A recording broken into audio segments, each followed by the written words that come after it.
Halo sahabat Cendikia, kembali lagi bersama saya Fajri dan kali ini kita akan mengupas mengenai prinsip-prinsip implementasi GCG atau yang kita sebut dengan GCG itu prinsipnya adalah tarif, transparansi, akuntabilitas, responsibilitas, independensi, dan fairness. Kalau kita lihat kelima prinsip ini, kalau diterapkan di perusahaan kita atau di korporasi di Indonesia, bisa membuat perusahaan itu menjadi lebih maju, ya, lebih sukses, ya, sebagaimana di beberapa video saya sebelumnya, ya, improve corporate value, kemudian juga profitability dan growth-nya bagus. Nah, kita coba lihat ya, seperti apa sih implementasi GCG di dalam prinsip-prinsip GCG yang prinsip-prinsip GCG tarif tadi. Kita bisa lihat di dalam slide ini, ya, saya ingin menyatakan bahwa penerapan GCG adalah inti dan jiwa dari sebuah korporasi. Setiap langkah perusahaan harus bernafaskan prinsip-prinsip GCG, barulah ia akan mampu memberikan kontribusi terbaik bagi stakeholders. Nah, siapkah kita tidur tenang jika perusahaan sudah ber-GCG? Kita lihat nih, prinsip-prinsip GCG itu ada transparansi, akuntabilitas, responsibilitas, independensi, dan fairness. Kelimanya menjadi satu kesatuan, ya, yang harus diimplementasikan dalam setiap langkah pengelolaan perusahaan. Yang pertama kita bisa lihat adalah prinsip transparansi. Jadi transparansi itu seperti apa? Artinya perusahaan harus menyediakan informasi yang material dan relevan dengan cara yang mudah diakses dan dipahami oleh pemangku kepentingan. Perusahaan harus mengambil inisiatif untuk mengungkapkan tidak hanya masalah disyaratkan oleh peraturan perundang-undangan, tetapi juga hal-hal penting terkait dengan pengambilan keputusan oleh pemegang saham, kreditur, dan pemangku kepentingan lainnya.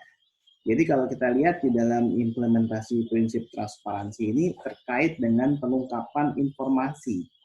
Ya, pengungkapan informasi yang dilakukan secara tepat waktu, memadai, jelas, akurat, ya, dapat diperbandingkan, dan jangan lupa informasinya mudah diakses oleh pemangku kepentingan sesuai dengan haknya. Jadi salah satu media yang relatif mudah dan murah, ya tentunya kita memberdayakan website perusahaan. Jadi kecenderungannya sekarang adalah di website itu semua informasi-informasi terkait dengan GCG, terkait dengan kepentingan-kepentingan shareholders maupun stakeholders, kita upload di situ. Ya, kita bisa lengkapi apa nih kira-kira yang bisa diperlukan, laporan-laporan, ya, kebijakan, ya, komitmen dan seterusnya. Tetapi perlu diingat bahwa terkait dengan prinsip transparansi ini tidak mengurangi kewajiban, ya, untuk menjaga rahasia perusahaan. Jadi nggak boleh terlalu bablas juga, ya. Kita tahun depan kita rencananya kita akan mengambil ini, ya. Apalagi bagi perusahaan-perusahaan yang tingkat kompetisinya sangat tinggi. Jadi kalau kita membuka rahasia diketahui kompetitor bahaya juga. Jadi di dalam prinsip transparansi ini perlu hati-hati, ya, jangan bablas. Pastikan juga ada untuk tidak mendisclose terkait dengan rahasia perusahaan, rahasia jabatan maupun hak-hak pribadi. Itu yang pertama, prinsip transparansi. Prinsip yang kedua adalah akuntabilitas. Ya, bagaimana perusahaan mampu mempertanggungjawabkan kinerjanya secara transparan dan wajar. Jadi terkait dengan pengelolaan perusahaan kalau dalam prinsip akuntabilitas ini. Nah, implementasinya seperti apa? Yang tadi di dalam video saya yang lainnya, saya menyebutkan di dalam GCG infrastructure itu harus clear, ya, fungsi dan peran serta tugas dan tanggung jawabnya. Jadi direksi tugasnya jelas, batasannya seperti apa. Dewan komisaris batasannya seperti apa. Di dalam perusahaan sendiri, job desk bagi karyawan juga sudah dapat dirinci. Saya melakukan ini. Harapannya adalah tidak terjadi tumpang tindih pekerjaan ataupun malah kelewatan. Tidak ada yang mengerjakan terkait dengan job desk tersebut. Ya, jadi harus rincian tugasnya harus kita buat secara clear. Kemudian perusahaan mesti meyakini bahwa semua organ, semua individu dari level pimpinan, top level management, sampai dengan level paling bawah karyawan, itu mempunyai kemampuan, ya, mempunyai peran di dalam penerapan prinsip-prinsip BCG, di dalam pencapaian tujuan perusahaan. Begitu ada satu karyawan atau satu fungsi yang tidak selaras, ya, tidak sejalan, ya tentunya akan mengganggu di dalam roda perusahaan itu sendiri. Kemudian di dalam prinsip akuntabilitas juga harus ada jelas sanksinya. Harus jelas juga pengukuran kinerjanya seperti apa. Jadi setiap tahun dievaluasi, tercapai atau tidak. Kalau tidak tercapai, solusinya seperti apa? Mekanismenya seperti apa?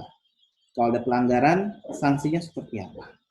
Nah, penerapan prinsip akuntabilitas ini paling mudah dapat kita lihat di dalam Code of Conduct perusahaan.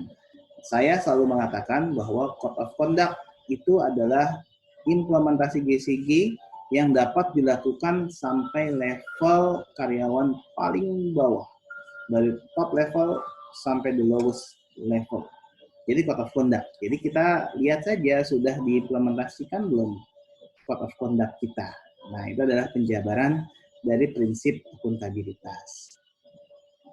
Kemudian prinsip responsibilitas atau responsibility adalah perusahaan mematuhi, comply terhadap peraturan perundang-undangan, serta jangan lupa bahwa perusahaan memiliki peran, memiliki tanggung jawab terhadap masyarakat dan lingkungan. Jadi ini terkait dengan penerapan sustainability, ya, corporate social responsibility.